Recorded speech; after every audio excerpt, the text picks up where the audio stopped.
Colour बदलता भी है, कभी पकने के बाद भी हरा ही कलर बना रहता है। आम महाराष्ट्र के अलग होते हैं, मध्य प्रदेश के अलग होते हैं, उत्तर प्रदेश के अलग होते हैं, देश के अलग होते हैं, विदेश के अलग होते हैं। बच्चे को कितना ही पढ़ाया जाए, बच्चा आम के बारे में ढेर सारी जानकारियां प्राप्त कर लेगा, लेकिन आम का आकार नहीं बनेगा उसके दिमाग में, क्यों? उसने कभी आम को देखा नहीं है। जब आम को देखा ही नहीं है तो कितनी ही परिभाषाएं सुन ले, कितनी ही पढ़ाई कर ले, ज्ञान बढ़ेगा पर अनुभव के लिए आकार नहीं बनेगा। फिर उपाय निकाला गया कि ज्यादा परिभाषा ना पढ़ाना पड़े, बच्चे को ज्यादा बौद्धिक जोर ना देना पड़े, और आम के बारे में बहुत सारी जानकारियां उसे एक साथ मिल जाएं, तो पढ़ाई के साथ साथ आम का एक चित्र भी दिखा दिया जाता है। ये आम है, देखो ऐसा आम होता है। और जब बच्चे के सामने आम का आकार आ जाता है, चित्र बन जाता है, तो परिभाषा भले ही भूल जाए, परिभाषाएं उसे भले ही याद न रहे, पर आम का आकार उसके ख्याल में आने से आम के रस का अनुभव वह कर सकता है। अब चाहे आम रस की बात हो और चाहे राम रस की बात हो और चाहे आत्म राम रस की बात हो, सारे रसों का सार ये है कि जब तक तुम्हारे सामने कोई आकार नहीं होगा, आप उसके अनुभव से, संवेदन से, उसके रस से, उसके आनंद से नहीं जुड़ सकते। ये आकार की स्थापना करके, प्रतिष्ठा के जिन बिंब तैयार करके, अपने परिणामों की निर्मलता से, भावों से सहित होकर के जो द्रव्य सामग्री का अर्पण करते हुए पूजन होती है, वह पूजन अध्ययन के रूप में, अध्यापन के रूप में जिन बिंबों को साक्षात विराजमान करके की जाने वाली पद्धति है। जो जानदि अर्हंतम, जो अरहंतों को जानता है, प्राणपन से जानता है, तत्व के रूप में जानता है, उनकी अवस्था को जानता है, उनके गुणों में शुद्धि अशुद्धि का विचार करता है, द्रव्य किस तरह का परिणमन कर रहा है उस अवस्था में इसका विचार करता है, पर्याय का परिणमन कैसा है ये विचार करता है, गुणों का परिणमन कैसा ये विचार करता है। तो ऐसा विचारवान मुमुक्षु साधक, भव्यात्मा, ज्ञानी पुरुष क्या करता है? विवेकवान पुरुष अरहंतों को इस रूप में जान करके सो जानदि अप्पानम, इतना जानने पर वह अपनी आत्मा को भी जानने लगता है। क्योंकि जिन दर्शन में, ध्यान से सुनना, जिन दर्शन में निज दर्शन का सार छिपा हुआ है, क्या कहा? ख्याल आया कि नहीं आया? जिन दर्शन में अक्षर उतने ही हैं, जिन दर्शन, और जिन में आगे पीछे अक्षर कर दो तो निज दर्शन, जिन दर्शन, और आवाज आए नीचे से ऊपर से, जिन दर्शन में, सुन रहे हो कि नहीं? आगे पीछे सब बराबर, जोर से आवाज आना चाहिए। जिन दर्शन में निज दर्शन, जिन दर्शन में। मंदिर हम क्यों जाते हैं? कला देखने के लिए, शिल्प देखने के लिए, सुंदरता देखने के लिए, किसने बनवाया है उसका नाम पढ़ने के लिए नहीं, इसके लिए नहीं जाते। इतिहासकार जाएगा तो प्रशस्ति पढ़ेगा, किस सन की किस संपत्ति की है प्रतिमा। शिल्पकार जाएगा तो आर्ट देखेगा, ये कला किस समय की हो सकती है, ये आर्ट किस समय चलता होगा। सुंदरता देखने वाला सुंदरता पर ही विचार करता रहेगा।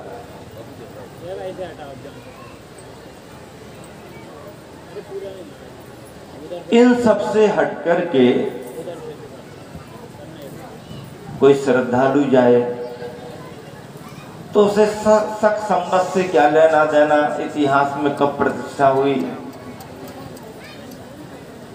प्रतिमा की निछावर राशि कितनी रही, किस परिवार ने स्थापित कराई, सोने की है, चांदी की है, पीतल की है, अष्टधातु की है, क्या फर्क पड़ता है।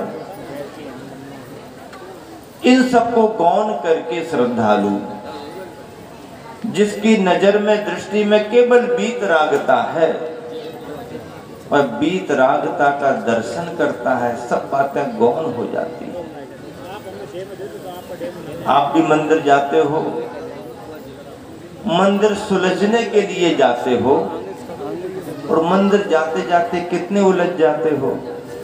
एक दूसरे से कहते मंदिर काहे के लिए जाते, काहे के लिए जाते, पीछे से आवाज दो, मंदिर काहे के लिए जाते, सुलझने के लिए जाते हैं। और मंदिर जाते जाते कितने उलझ जाते हैं, कभी व्यवस्थाओं को लेकर के उलझ जाते हैं, कभी बैठने की जगह को लेकर के उलझ जाते हैं, कभी तुमने पहले पूजा क्यों कर दी, हमारे आने के पहले अभिषेक क्यों कर दिया, तुमने बड़े वाले कलश से क्यों कर दिया, उससे तो हम ही करते थे। घंटा तुमने पहले क्यों बजा दिया, क्योंकि घंटा तो हमारे बाप दादों ने लगवाया था, हम ही पहले जाकर के बजाएंगे। सुलझने को मंदिर जाते हैं और जरा जरा सी बातों में कितने उलझ जाते हैं। मंदिर उलझने का स्थान नहीं है, उलझे हुए मन को सुलझाने का स्थान है, शांति का स्थान है, समाधान का स्थान है, आनंद के क्षणों का अनुभव करने का स्थान है। ऐसे मंदिर में जाकर के भगवान के दर्शन करते करते करंट जल्दी नहीं आता है, ट्यूबलाइट जल्दी उठती भी नहीं है, लेकिन मंदिर जाते जाते भगवान का दर्शन करते सुबह शाम रोज दर्शन करते जिस दिन तुम्हारे अंदर का सोया हुआ भगवान जाग जाए तो समझो भगवान के दर्शन करना सार्थक हो गया। पहली बार में ही सोया हुआ भगवान नहीं जागता, और कब जाग जाएगा ये पता भी नहीं है। जागे तो पहली बार में भी जाग सकता है, और नहीं जागे तो सालों भी लग जाए, जिंदगी भी निकल जाए तो भी शायद ना जाग पाए। ऐसे पवित्र जिनालियों को पाकर के, जिन बिंबों को पाकर के जिसका मन चैतन्य हो जाए और बाहर के भगवानों का दर्शन करते करते अंदर के भगवान जाग जाए तो समझो उसी दिन भगवान का दर्शन करना सफल हो गया। तो अभी तक भगवान अंदर का नहीं जागा तो बेकार गए दिन क्या? नहीं, बेकार नहीं गए, व्यर्थ बेकार बिल्कुल भी नहीं हुए। जागने का संस्कार बनने में विलंब हो गया ये बात अलग है, लेकिन संस्कार तो सम्यक रहा, कमजोर रहा ये बात अलग है। व्यर्थ बेकार नहीं, रास्ता सही है, जाते रहो, करते रहो। माला पूरी फेरने में मन लगता क्या? और मन नहीं लगा तो माला अलग कर दोगे क्या? माला अलग कर दोगे तो माला माल कैसे होगी? तो पहले ही दाने से मन लग जाता क्या? नहीं, भगवंतों ने कहा है माला फेरते फेरते फेरते फेरते फेरते जहां जिस समय तुम्हारा मन लग गया उसी समय तुम माला माल हो गए।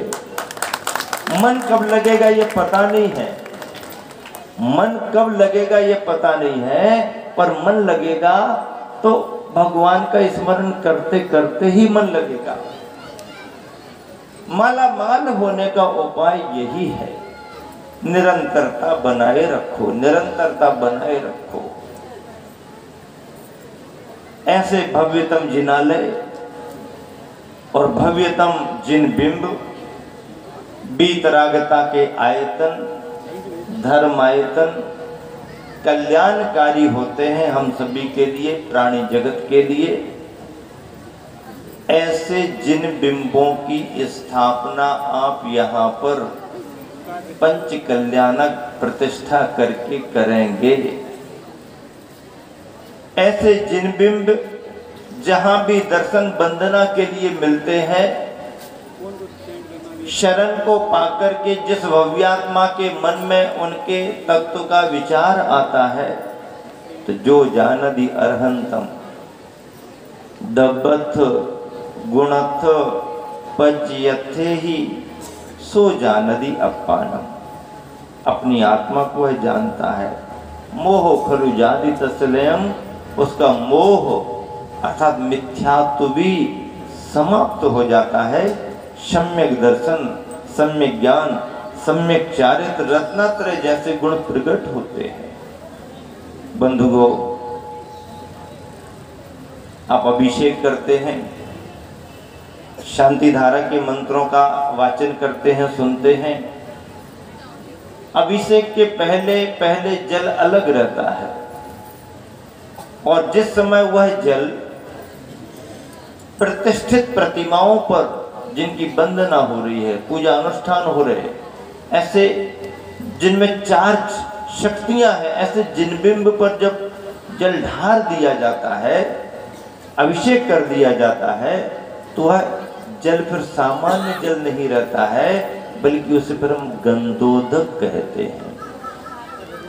ऐसा उदक जो भगवान की प्रतिमा का स्पर्श पाकर के सुगंधित हो गया, मंत्रित हो गया, भावित हो गया, चार्जेज हो जाता है। और जब निर्मलम निर्मलीकरणम करके गंधोदक लगाया जाता है, तो आदि व्याधियां, शारीरिक मानसिक क्लेश, संताप, विकल्प, व्याकुलताएं अपने आप धीरे धीरे धीरे धीरे धीरे धीरे धीरे, एकदम नहीं कि आपने ऐसे 2 बूंद छिड़की और चला गया, नहीं। अब माथा जितना गर्म होगा तो उतना ठंडा करने में उतना ज़्यादा लगाना पड़ेगा ना। अब घड़ा बहुत तपा हुआ है, नया नया बना है, गर्मी का समय है, और 2 बूंद पानी डाल दो और सोचो गीला हो जाए, पता ही नहीं पड़ेगा, बेकार चला गया, ऐसा नहीं है। लेकिन डालते रहो, एक समय आएगा जब सूखा और कोरा घड़ा भी गीला गीला दिखाई देने लगेगा।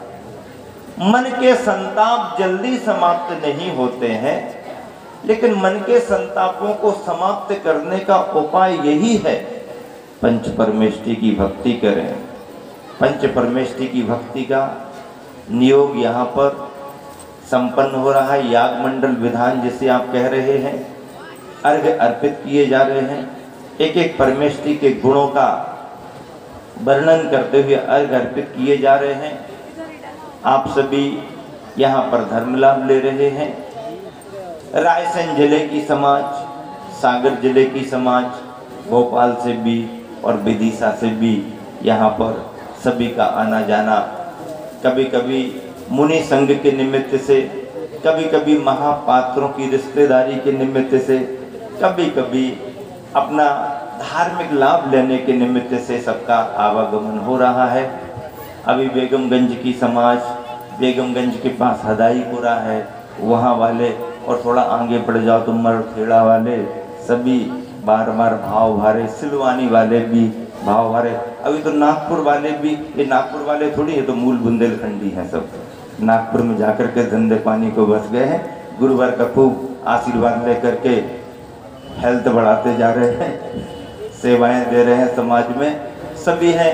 अभी यहाँ से विदिशा के परिवारों में मनीष जी का परिवार, जिन्होंने प्रतिदिन पाठ के लिए अपना सौजन्य दिया है, संघ में सुबह सुबह पाठ करते हैं सभी ब्रह्मचारी भैया वगैरह, और भी श्रावक श्राविकाएँ, उनको सुविधा हो पाठ करने में, एक रूपता से छोटी सी किताब में पाठ मिल जाए, तो इसके लिए उन्होंने अपना पुण्यार्जन किया है। उनके सहयोग से स्वाध्याय के रूप में, पाठ के रूप में सभी को लाभ मिलेगा। परिवार को ज्ञान दान के रूप में हमारा बहुत आशीर्वाद है। अविनाश जी अभी भोपाल की बहुत बड़ी सभा में गए थे, गुरुवर आचार्य के पास भी रविंद्र जैन ने अविनाश जी विदिशा वालों को आशीर्वाद दिलाया है, और इनकी सेवाओं के कारण आशीर्वाद इतना बड़ा मिल गया आचार्य का कि मुनि रक्षक समिति में इन्हें राष्ट्रीय प्रवक्ता के रूप में भी गुरुवर का आशीर्वाद मिल गया है। हालांकि गुरुवर को इन सब समितियों से कोई लेना देना नहीं होता है, पर संयोजना होती है, कार्यकर्ता प्रोत्साहित करते हैं एक दूसरे कार्यकर्ताओं को, तो उन्होंने भी अपनी सेवा का संकल्प लिया है। वैसे भी परिवार सेवा में रत रहता है। हम लोगों का लंबा प्रवास विदिशा में हुआ है, निरंतरता विदिशा वालों की यहाँ पर बनी हुई है। प्रातः काल से भी काफ़ी लोग आए, अपना अपना कार्य करके वापस भी निकल गए। यहाँ पर महापात्र जितने भी बने हुए हैं, यह सभी सौभाग्यशाली इसलिए हैं, कैसे व्यस्तता के समय में इन्होंने अपना इतना बड़ा भाव पंच कल्याणक आयोजन को संपन्न करने का बनाया है। अष्टानी का जैसा महापर्व इन्हें मिल गया, एक पर एक, जैसे कहते हैं ना, सोने में सुहागा, सोने में क्या सुहागा। हमारे गुरुजी तो कहते सोने में सुगंध कहो ना, सुहागा तो बहुत सुन लिया, सोना सुगंधित सोना। बताओ, सोना वैसे भी कीमती है, उसमें सुगंध रहती नहीं, और सुगंध और आ जाए, ऐसा एक पर एक विशेष रूप से इन्होंने लाभ उठाया है। आपकी सारे क्रियाएं, सारे विधि विधान समय पर संपन्न हो, उसी बात का ध्यान रखते हुए आशीर्वचन के रूप में ही सही आज रविवारी दोपहर की धर्म सभा समाप्त की जा रही है। यहाँ पर जो भी कार्य